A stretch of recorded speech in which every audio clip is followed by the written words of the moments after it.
Today's episode has been brought to you by Schedulicity. Welcome to episode 74 of the Connected Yoga Teacher podcast. Today, we get further into the 8 limbs thanks to Jennie Lee, author, teacher, and speaker who really specializes in classical yoga, meditation, and mindful wellness. Last week, I gave an overview of all of the 8 limbs, and there were some handouts and sort of my own take on how to bring that into your yoga practice or your everyday life. And this week, Jennie Lee digs in deeper and answers some of my many questions. And she does so in such a way that doesn't just cut and dry, this is the answer, but that really made me dig in and explore this more and have more questions. So I love it when a yoga teacher offers that. I learned about Jennie Lee through a post in our Connected Yoga Teacher Facebook group. If you are not sure what I'm talking about, we have a super supportive Facebook group for yoga teachers. There's over 3,000 yoga teachers in there now. To join, you can go to theconnectedyogateacher.com and look for the join button right on our homepage. Huge shout out of thanks to Rena Nicholson and Trisha Maple Tyrian. I'm not sure if I'm saying your last name correctly, Trisha. Thank you so much for sharing your thoughts on Jennie's book. It's really what inspired me to reach out to her and ask her to come on to the podcast. So if you haven't heard of Jennie Lee's award-winning book, it's called True Yoga, Practising with the Yoga Sutras for Happiness and Spiritual Fulfillment. Serena had said that she referred to Jennie Lee's book most days in her teacher training she participated in. And then Trisha Maple said, get this book. Oh my gosh, it's a fresh look at the sutras. Jennie is a great writer. She has great questions and affirmations at the end of each chapter. You won't be disappointed. And then Trisha went on to say to Jennie Lee, I wish everyone could read it. I've taught yoga for over 25 years. You breathed life into my teaching. So you can see why I thought, okay, I really need to reach out to Jennie Lee and see if we can get her to chat with us about the 8 limbs. Something really exciting, huge thanks to Jennie Lee, not only for your time in this episode today, but also for offering both of your books as a gift to 2 of our listeners. So Jennie Lee has even signed them, and if you would like to win one of those books, we will ship it to you. To win that, simply comment in the show notes. So go to theconnectedyogateacher.com/74. Again, that's theconnectedyogateacher.com/74 and add a comment into the show notes there of your thoughts on the 8 limbs or this episode, something relating to the 8 limbs, and we will be doing a draw for those 2 books. Thank you again, Jennie Lee, for that. For those who are new here, hello and welcome. My name is Shannon Crow. I'm a mother of 3, a yoga teacher, and a consultant for yoga teachers who want to share their unique yoga offerings while at the same time creating a sustainable and profitable business. And you guys know that this isn't always easy. That's why the Connected Yoga Teacher podcast was created for you, the yoga teacher entrepreneur. Every week, between the classes, workshops, and trainings that you're teaching or attending, you can connect to information, ideas, and a supportive community of other yoga teachers right here while you're doing other things like driving, gardening, cleaning. I love to see what you guys are doing. If you want to take a quick screenshot and tag me in it and tell me what you're doing while you listen to the podcast, I love those posts. Before we dive in, let's hear from Blake over at Schedulicity.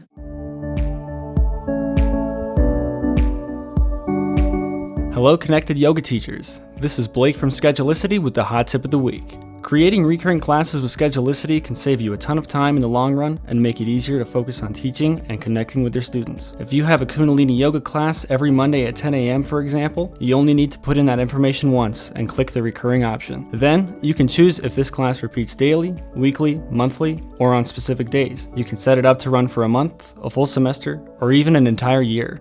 Let Schedulicity do the repetitive data work so you can focus on repetitive breathing. Thank you, Blake. I am really thankful that I can add my own class information and then repeat it when I need to. So this is an amazing feature. Thank you for that. Let's get into the 8 limbs with Jennie Lee. Jennie Lee offers yoga practitioners tangible strategies to apply this ancient science of yoga living today to right now. She has written a second book now. We talk about that a little bit in today's episode, and it's called Breathing Love, Meditation in Action, where Jennie Lee really goes in, deepens this conversation, and delivers a powerful message about loving as a necessary and universal spiritual practice. Jennie Lee studied body-centered psychotherapy, spiritual psychology, yoga philosophy, and meditation. She is a certified yoga therapist with the IAYT, as well as a certified process therapist. Jennie Lee founded the Stillness in Motion Studio for Yoga and Wellness in Newburyport, Massachusetts in 2002, where for 10 years she offered a full array of weekly classes and workshops.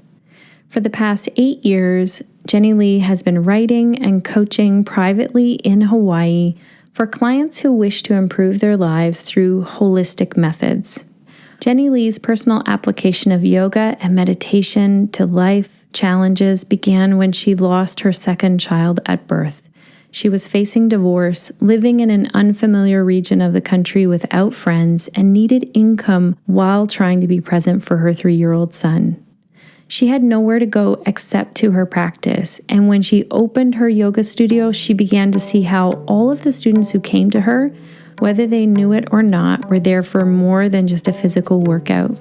Jennie Lee believes that yoga holds the keys to getting through the difficult times in life, and our ability to emerge from these difficult times with joy is also held within yoga.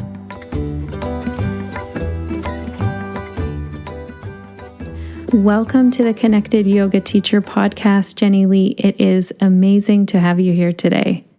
Thanks, Shannon. It's wonderful to be here. So you're joining us really early in the morning from Hawaii. How is it there? I am. It's a beautiful raining morning here, and you'll probably hear some little chirping birds out in the jungle behind my house. So yeah, it's great. It's great to be in Hawaii. So tell us, where did your yoga journey begin?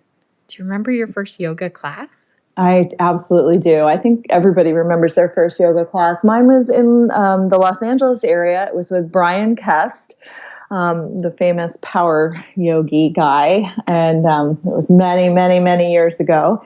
And I remember having a really profound physical experience of coming into my body in a way that I really had never before through any athletic activity or dance or anything that I had been involved in prior. And I felt from that first class that this was going to be part of my life forever. And I just had no idea at the time that it would end up becoming my career and my passion and my spiritual practice. But over the years, my physical practice changed a lot from power vinyasa to more of a therapeutic practice. And just really combining a lot of elements of different hatha traditions, from Kundalini to Kripalu style to yin and restorative. And these days, I really combine a whole bunch of different things into my physical practice. But then, more than anything, yoga has become my spiritual practice, and I'm sure we'll get into more on that as we go along. That's amazing. I love how you brought that up right away, that it's informed by many things. I hear sometimes from yoga teachers, and they'll bring other elements into their yoga practice, and then they start to question, is this still yoga? Did you ever have that moment in your own practice? Well, my practice went in a very specific direction after about the first 7 years. When I started teaching, I quickly began to draw upon some of my spiritual psychology background. So I was bringing in elements of both spiritual psychology and also another vein of study that I was into, which was body-centered psychotherapy. So really looking at kind of that holistic approach to what a practice can bring someone on a body level, a mind level, emotional and spiritual level. Because then I ended up specializing in yoga therapy, and as a yoga therapist, my focus is on that 4-quadrant kind of approach to what people have going on in their lives. And so let's back this up a little moment. I have a question about what is spiritual psychology? Like, how does one study that? You have it says your master's work in spiritual psychology? I've done some master's work. I don't have the degree finalized at this time, but the program is taking Western psychology, but then applying it also through a spiritually focused lens. So recognizing that we are not just the mind any more than we are just the body, and that there is a spirit, a soul that is holding all of our human experience together, if you will, and that soul has a purpose and a mission and needs and a dharma. And so it's kind of looking at what all of our human experience has to do to serve that soul purpose. And I mean, this really is classic yoga, because when we put the ego or the personality self in service to the soul, that's when we feel most aligned and harmonized in our beings. And we experience that union of consciousness, which is what true yoga is. I love it. Thank you for answering that. I was wondering, what is that? I am super excited that we get to dive in and talk about the 8 limbs. I feel like in the very first yoga teacher training that I took, I don't know if I could even absorb the 8 limbs and the discussion on it. And each yoga teacher training kind of brought a new light on it, but it was walking away from yoga teacher training and then reading a few books. And you've published a book on this. And the reason why it really caught my attention is that you talk about bringing the 8 limbs into our current daily lives. So what inspired you to do that work? So really the 8-limb path of yoga is, I feel, so fundamental for yoga teachers to understand. And when I'm working with a training team, my job is usually to bring that framework in and give people a contextual understanding of kind of the history of yoga, where that 8-limb path fits in all the many beautiful yogic texts that are out there, and the many traditions that have come from the classical texts, and to really build a bridge between the classical texts of yoga and what we're seeing as yoga practice in the world today. But to me, the 8 limbs are the structure that really holds it all together and makes it all make sense over the 5,000 years of history that we have in this beautiful tradition. And so as a teacher, when I started studying the Yoga Sutras, and I would go to kind of weave these concepts into my asana classes, and then people would get a little interested in something I might have said and ask for more information, and I would refer them to one of the more traditional texts of the sutras, like Sachitananda's, Yoga Sutras of Patanjali or something, and they'd come back and they'd say, "Whoa, that was a little much. Like, I can't really absorb that." Right.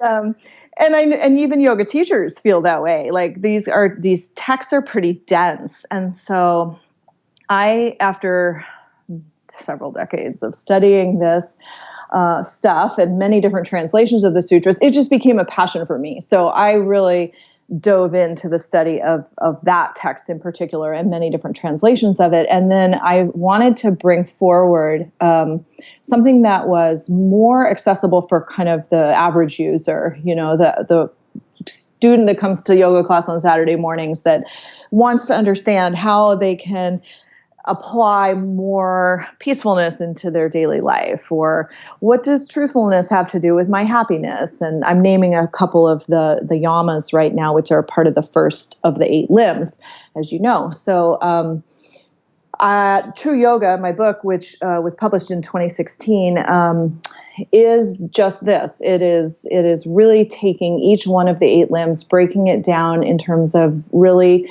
layman language, and then looking at what does this have to do with our modern life? How do we apply it? How does it help us? Yeah, and so far so good. People tend to get what I set out to do, which is they walk away going, oh, I really get this now. Thank you. And I feel like I can do some of these practices and even weave them into my classes. So can you give us an example of one of the 8 limbs and a really tangible thing that often you get that reaction from people? Okay, I'm going to use this. Sure. Well, one of my favorites, I mean, I love them all, but within the first 2 limbs, the yamas and the niyamas, these are really practices that have both an internal component and an external component, meaning part of it is our inner alignment with ourself. And then as we align internally, then we create greater alignment in our outer life. So we start to find things falling into place a bit better. So let's take the first niyama, which is Saucha, and it has aspects of purification, simplicity, this kind of inner cleansing, if you will. And so some of that happens naturally through our asana practice, our physical practice of movement. But a lot of it also comes through maybe the choices that we're making about our environment. You know, what kind of news or stimuli are we taking in? Is it clear? Is it pure? Is it uplifting? How does that affect our inner being? How does it affect our mind state?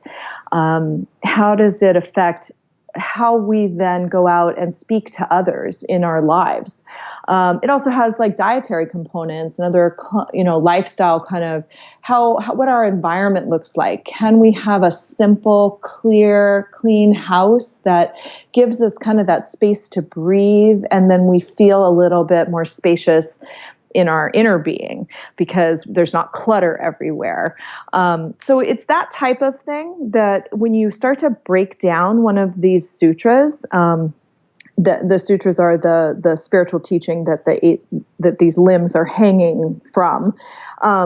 Then you start to see all of these myriad of applications into life. And even after 20 years of studying this stuff, I still find new things all the time about each one.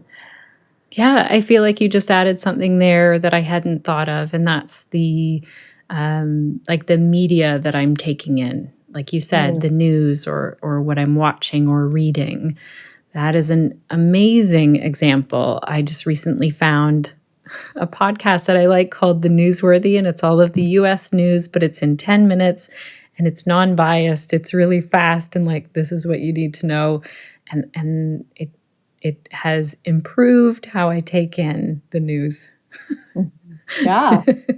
I think people are really weighed down right now by the news. I think this is a big topic, and it's causing a lot of stress for people. So it's really important that we, of course, stay informed, but that we don't overload ourselves with the commentary and just the constant back and forth that we're seeing, and there's so much acrimony and hatred, and it's just really anti-yoga. So most news, in my opinion. Right. Oh, yeah. I appreciate that a lot. So that one's the first of the niyamas, Saucha. I also have this feeling like I look through the 8 limbs and I get to about pranayama, and I feel like I have a good grasp on all of those. And then would it be the last 4? Mm-hmm. Pratyahara, Dharana, Dhyana, Samadhi. Maybe Samadhi I get, but I feel like those last ones kind of all squish in towards each other, and they're very similar to me in my mind and pretty subtle. Do you have some? Yeah, they do and they don't. I mean, they are subtle, and they do come together, and they're meant to do that because they are really the inner practices of yoga. So where the yamas and the niyamas, which are the first 2 limbs, and then asana, which is our physical practice, and pranayama, which is more of the energy exchanges that we have with the world through our breath, through our environment, our communication, all of those are more tangible in outer expression. And then you get to the last 4, and like you say, they are more subtle, they're more inner. They're where, pranayama is really the bridge where we start to bring our focus inward rather than outward. And so then the practices of restraining the senses, which is pratyahara, focusing the mind, which is dharana, moving into stillness, which is dhyana, and then samadhi. I love that you said, I get samadhi, because well, we might think we get it, but honestly, that is the hardest to grasp, in my opinion, because I don't think we can understand it on an intellectual level. We can say, oh, this is what this is pointing towards, but until we actually have the experience of full liberation, I don't know that we'll ever fully understand it. It's an embodied experience rather than, or maybe it's an out-of-bodied experience because it's really when our consciousness transcends the physical experience and knows ourselves as the full awareness or spirit that we are. So, yeah. That is really fascinating. Just getting into samadhi, would you say that we could catch a glimpse of it once in a while? That, say, if I'm driving and it just feels like a really good day and the sun is setting and it's really pretty and I just feel this wave of gratitude, would that be like a glimpse of samadhi? I think those moments of joy and bliss and kind of pure contentment that we have sometimes, often people experience this in nature, where they do feel kind of a sense of oneness with everything, and everything is okay.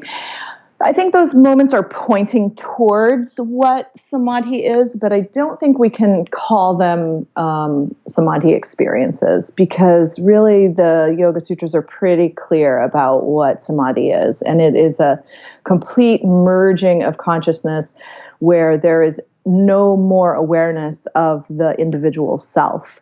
So as long as we're still aware of ourselves driving in the car and being the seer of the beauty around us, I don't think that is actually pure samadhi experience, but it's definitely moving in the right direction and a beautiful outcome of your practice, of being present and being grateful and simplifying your life in that moment enough to pay attention and be aware of your beautiful surroundings. With that in mind, does it ever feel like, oh, that's just out of reach? Like it's the unattainable. Is it supposed to be that way? Are there beings on the planet that are experiencing samadhi? What are your thoughts around that? I do believe there are beings, masters on the planet who have attained that state of being and do experience it on a regular, if not continual basis. I don't think it's out of reach, but I think we have to be careful in our zeal towards gaining experience. This becomes a bit of a thing in the yoga world. Like, I want to master that handstand, and that's awesome, and definitely do that if that's your passion. But the ego can get really attached to the experience, and that's actually the opposite of what samadhi is. So we can't really kind of grasp after it. Do I think it's possible for any one of us at any given moment? Absolutely. It wouldn't have been presented to us as teachings and with a very direct path, the 8-limb path, if it wasn't somewhere that we could arrive at. And in fact, I believe it is our true natural state. It is the state from which we've come and that we are all returning to, the awareness of our omniscient, omnipresent soul essence. So yeah, totally possible. Just not maybe as easy as we think. Yeah. I feel like learning the 8 limbs in depth gave me more of a healthy distance away from the asana being the main focus of yoga, and gave me more to work with when, say, I experienced injury or I was feeling like I was not able to fit in an hour of yoga every single day. Can you speak to that a little bit? Totally.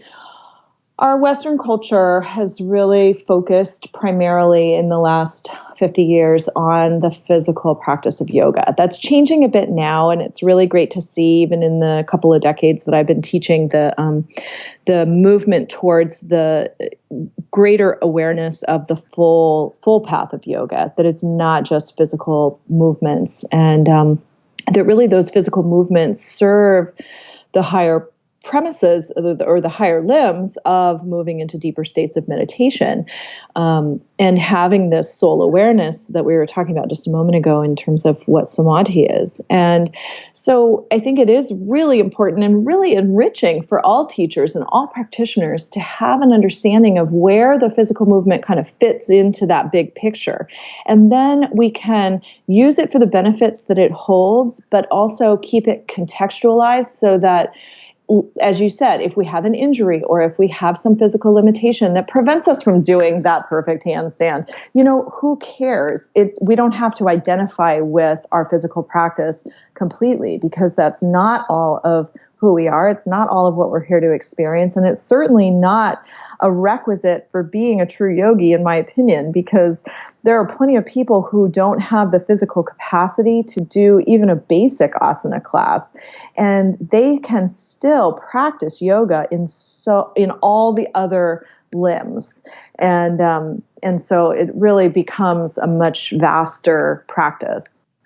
If there's a teacher who's hesitant to bring the 8 limbs into a class, like say a class of beginners, these people are just learning about yoga, what are some of the ways that they can start to bring it in without even needing to name them and talk about them?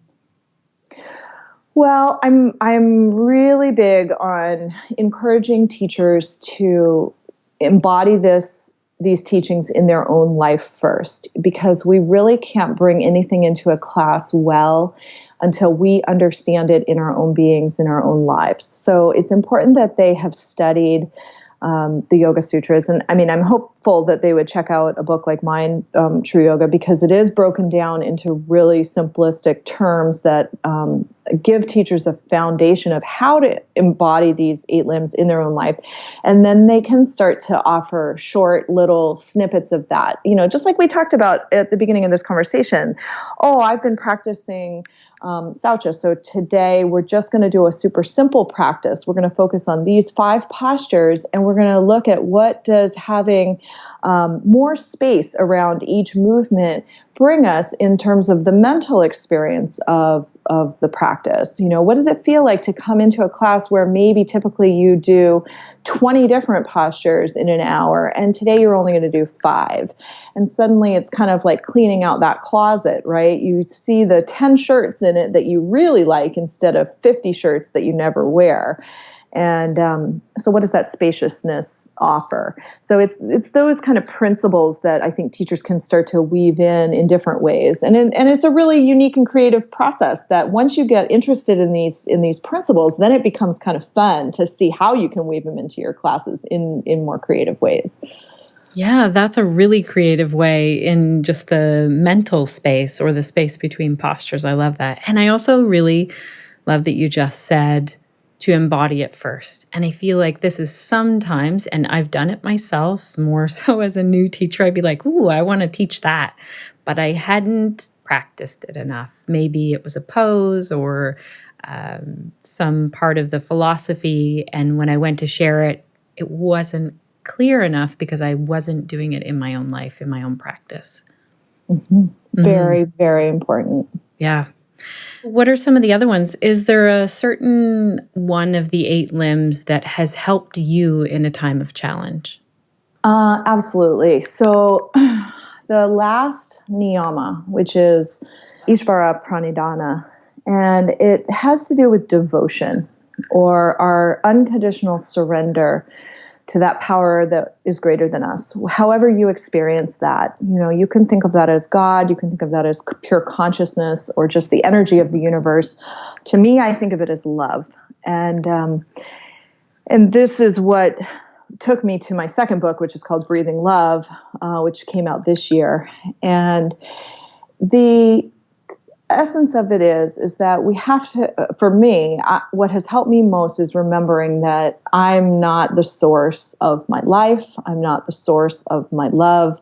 I'm not the source of my energy. So my daily practice through meditation and any movement practice I do, and through all of the lifestyle applications of the 8 limbs, my focus is always this devotion to source, devotion to that which is greater than me. And so how do I serve that? And really, as I said, I think of it as love. So how do I serve love?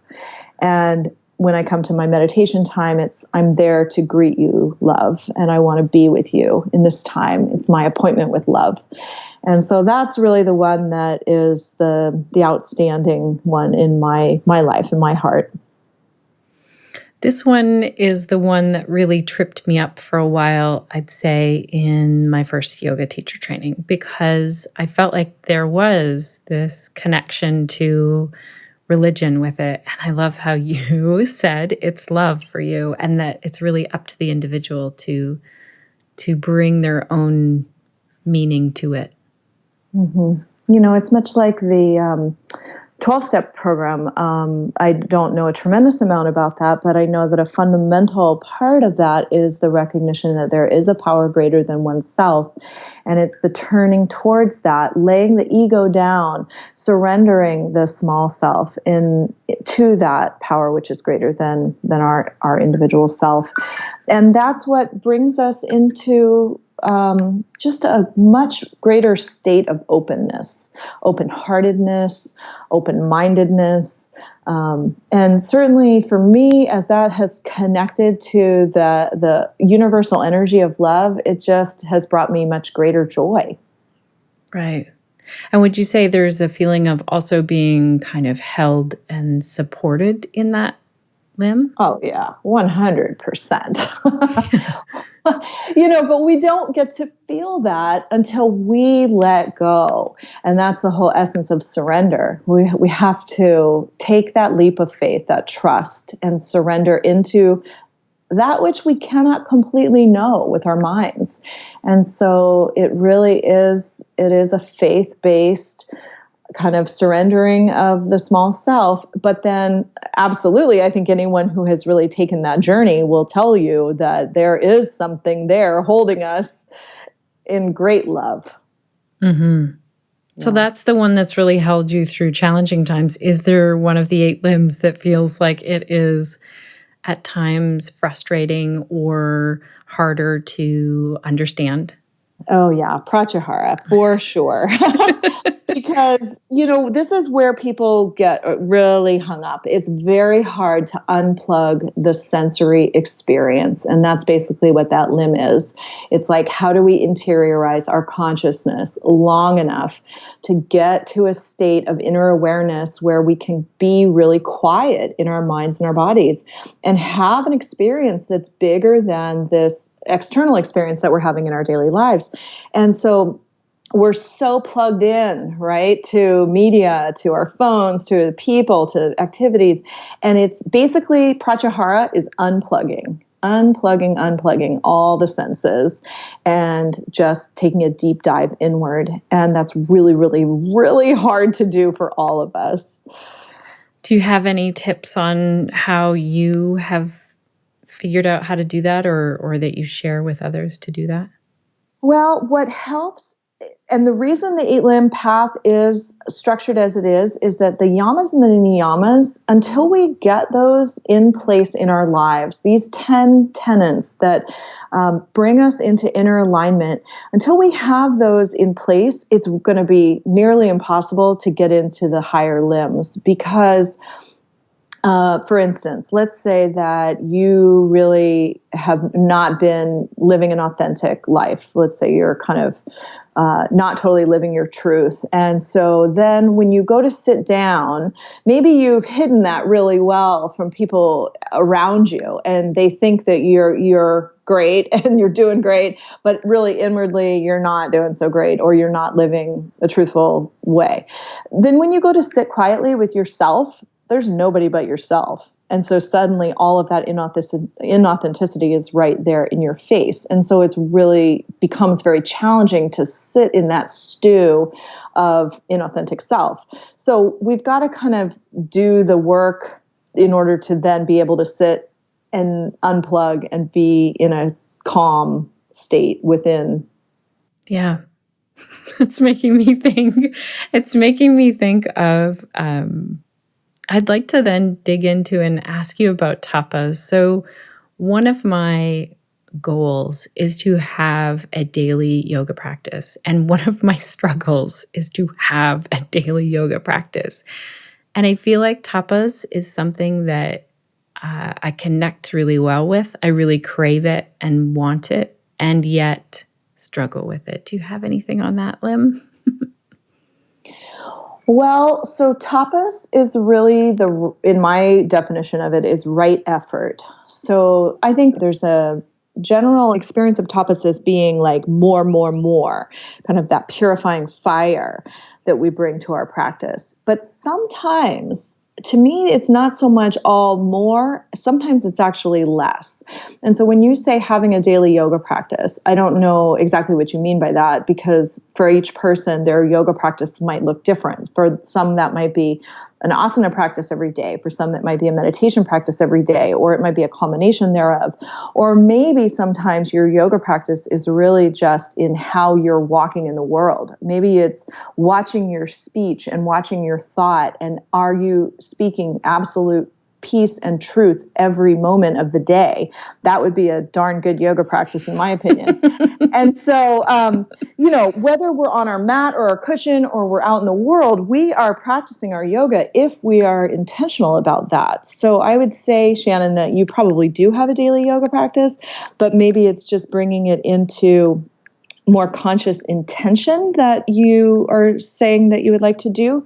And then looking, if tapas is your thing, kind of looking at, well, what is the right effort today? Because if your body's depleted for whatever reason, maybe you had a really late night or your kid was sick and you had to be up. I don't know if you have kids, but 3.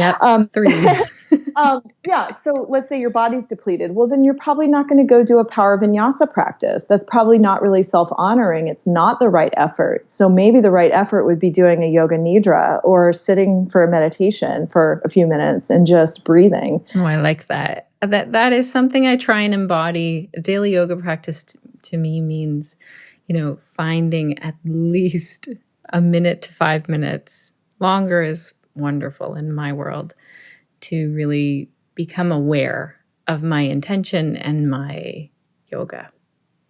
Exactly. Yeah. Not always easy. No, but it gets easier. And I think as you make that your intention every single day and you check in, and having a time each day to check in is important. And even if it's just when you're brushing your teeth, I think even those of us who have kids and careers and, busy, crazy lives, we still have to do simple things like brush our teeth. So if that's the time that we can check in and get intentional, where's my practice today? How am I bringing my truth and my right effort to this moment and to the next moment? Then that's how it becomes embodied, and it becomes easier, quote, if you will, because it's just part of the daily routine. Are there any others that you think, this is a way when I've brought it to yoga teachers, it has really been a light bulb moment for them? Like, here's the limb and here's how you apply it to life. Well, meditation is the big one for me. So Dhyana, the 7th limb, is the goal, if you will. We will never experience Samadhi until we can drop into pure, true stillness. And so all of the limbs that we've been talking about so far, all the yamas and the niyamas and the breath practices and the interiorization of our senses and focusing the mind, all of these are leading up to this stillness. And so I teach meditation, I hear it every single day. I don't have time, I'm too distracted, blah, blah, blah, blah, blah. And really the two requirements to get to meditation are discipline and devotion.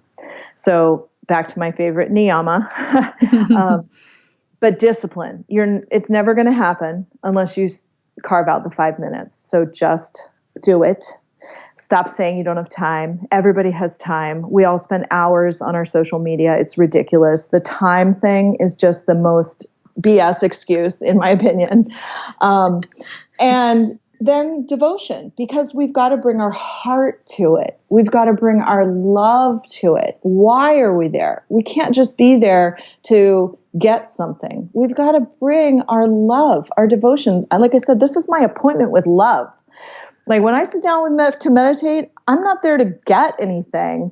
I'm there to give myself over into love. And this is what brings me to stillness, and it's what brings me to great joy. So I don't like to miss that appointment. That's good. And I love how you said that it can be 5 minutes. Do you have a recommended, is that what you say, just make meditation 5 minutes? Or do you, in your own practice, try and stretch that time out? Oh, yeah. I mean, as you meditate on a regular basis, you will want to stretch that time out. But for people who are just beginning to approach this part of their 8-limb practice, definitely just start with what you can do. And everybody can do 5 minutes. I mean, even a 5-year-old can do 5 minutes. So believe me, they can. I've taught little kids, and just tell them they should be able to sit as long as they are old. So if they're 5, they should be able to sit 5 minutes. And I don't know how old you are, but I'm working my way up to a longer sit. I have to think about it for a moment. I will be 42 this year. I am 41. But yeah, I love also that 1 minute per year, because I also think that my yoga practice has definitely changed since my 20s to now, to include more time for meditation. And it's pretty amazing to think, when we near our 80s, 90s, maybe it does a lot of switching. Yeah, it definitely does. I mean, those stages of life, it's part of the yoga tradition as well. They talk about how as we get older, there's more and more time devoted to spiritual practice and meditation. And we're meant to go inward. There's the stages of life where we're raising families and having careers, and it is more of an outer focus. But as we get older, we are meant to spend more time in that inner exploration. So it's beautiful. And I don't know where I came up with that a minute per year. It was long ago when I was working with some kids on meditation, but they love it. And I've kept with that. Mm-hmm. Well, in the thread that we were talking about, where we first got talking about your book and I saw it and reached out to you, I saw that a lot of teachers are using your book as part of their teacher training. So that speaks volumes to this. Can you also share how the 8 limbs informs the work that you do as a yoga therapist? Absolutely. I mean, it really is the foundational framework from which I counsel all my clients. So regardless of whether someone comes to my practice with a physical injury, or let's say they're struggling with anxiety, or they've just lost a partner, or whatever the presenting issue is that anyone might come into therapy for, to me, the 8-limb path really holds the guidelines for our lives. And I've worked with this material for, like I said, over 20 years now, and I have never found it to fail me in my own personal life or as I've counseled others in my yoga therapy practice. But because there is a practice in there for everyone's need of the moment, it's amazing. I mean, there truly are practices that help lift depression, that help us deal with an anxious, restless mind. Obviously, we know there's so many physically beneficial practices within our asanas. And so, yeah, it's pretty amazing. Like, I love that is my toolbox, and that I know that there's a tool in there for anything that I'm going to encounter. Yeah. Well, thank you so much for this today. It's been fun to look at some of the 8 limbs and how they apply to our life. How can people reach out to you if they want to connect more? Sure. Well, thank you, Shannon. It's been great chatting with you about it, and you've asked some great questions. And if people want to reach out to me, I would love to hear from them. I'm totally open to questions. I am on Facebook, Jennie Lee. If you just Google Jennie Lee author, you'll find me. And my website is jennieleeyogatherapy.com. And my Jennie is spelled with an IE. So Jennie, Jennie, leeyogatherapy.com is my website, and that has information about my books and my courses and retreats and anything that I might be doing at the time. So yeah, absolutely. Please reach out. Please ask questions. Please check out True Yoga. And then my latest book, Breathing Love, Meditation in Action. That's the one that just came out this year. And look forward to more connections. Tell us about your latest book, because this is the first time hearing about it. Oh, okay. Yeah, I would love to. So it came out this January. The title is Breathing Love. Subtitle is Meditation in Action. So it's really an extension of the niyama that we were speaking of today, that has to do with devotion. And I've referred to a few things in our conversation, like this, keeping my appointment with love as my meditation practice. And so it's really a look at how we can choose to live from the consciousness of love every day, regardless of what's happening around us, regardless of the conflicts that are happening in the world. How do we embody our devotion to love in all of our speech, all of our relationships? And how do we overcome the consciousness of fear and negativity, which is really prevalent in the world today? It's prevalent for many of us in our own minds. And so what are the tools to doing that and making not only our seated meditation time much richer, but also bringing the stillness, the experience of unity that we have in meditation, bringing that back into daily life and creating a world that is more harmonious than what we've been seeing lately. What a beautiful gift. What a way to have this positive ripple of love through publishing a book. So thank you for that. I'm excited to check it out. Thank you. I hope you will. And we can maybe have a conversation on that at another time. For sure. Okay. Well, thank you so much for your time today, Jennie Lee. It's been wonderful. Thank you, Shannon. Have a beautiful day. You too.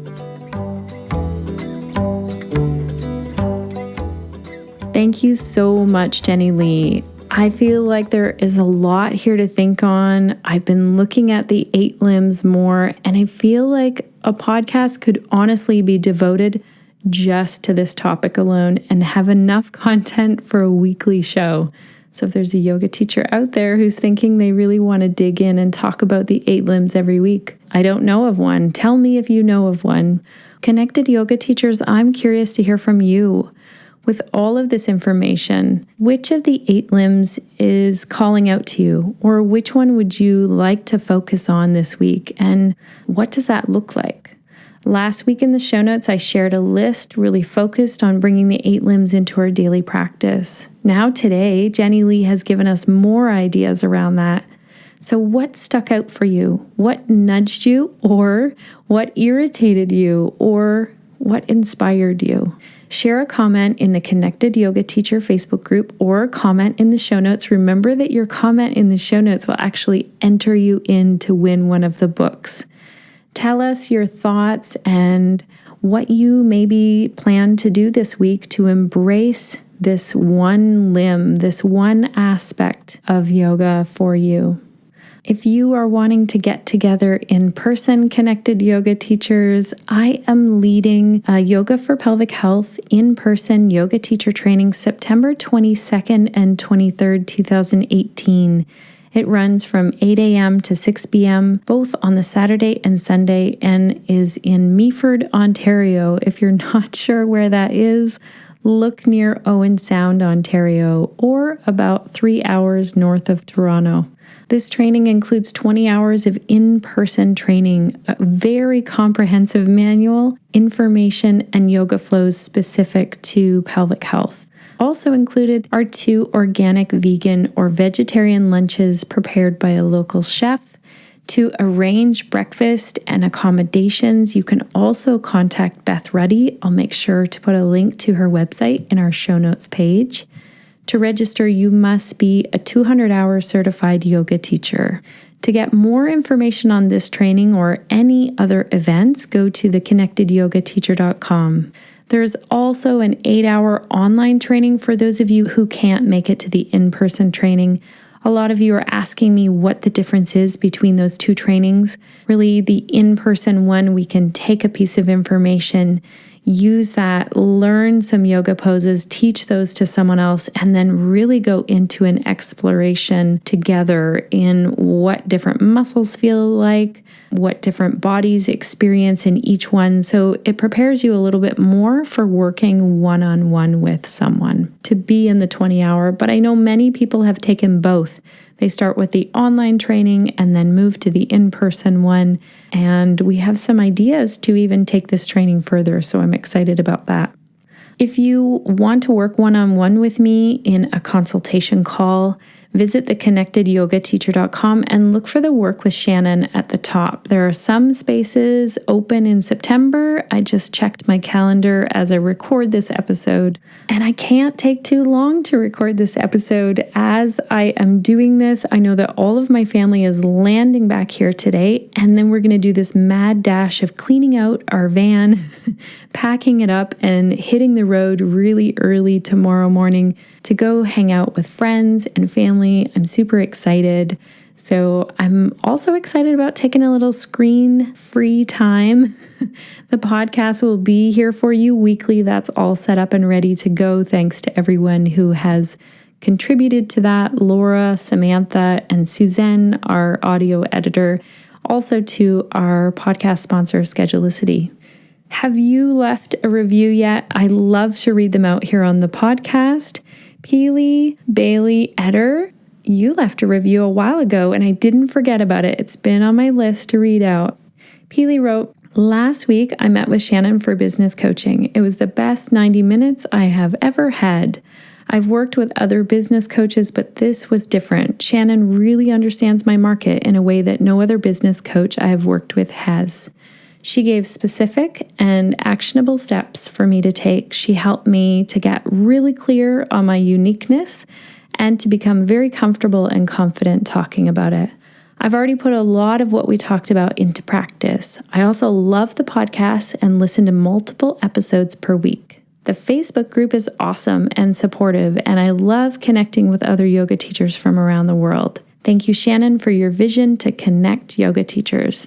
Thank you so much, Peely. It was such an honor to get to meet you and hear about your unique offerings, and I would love to hear an update. So let us know how everything is going with you. Maybe post it in the Connected Yoga Teacher Facebook group.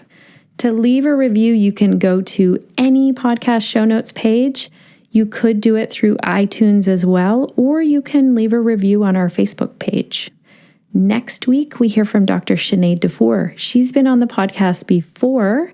If you want to go back and listen to that one, she had an amazing episode on diastasis. Next week, she'll be talking to us about some new information on pelvic girdle pain. So for those of you who are working with yoga students who are dealing with any hip pain, kind of low back pain, maybe you also work with prenatal yoga students, this episode is packed with information. If you haven't already, hit subscribe in your podcast app so you don't miss an episode. Okay, Connected Yoga Teachers, it's time for me to pack up and go on holidays, and I will see you here next week. Stay connected to self, to your practice, and to your community so that you can share the yoga that lights you up.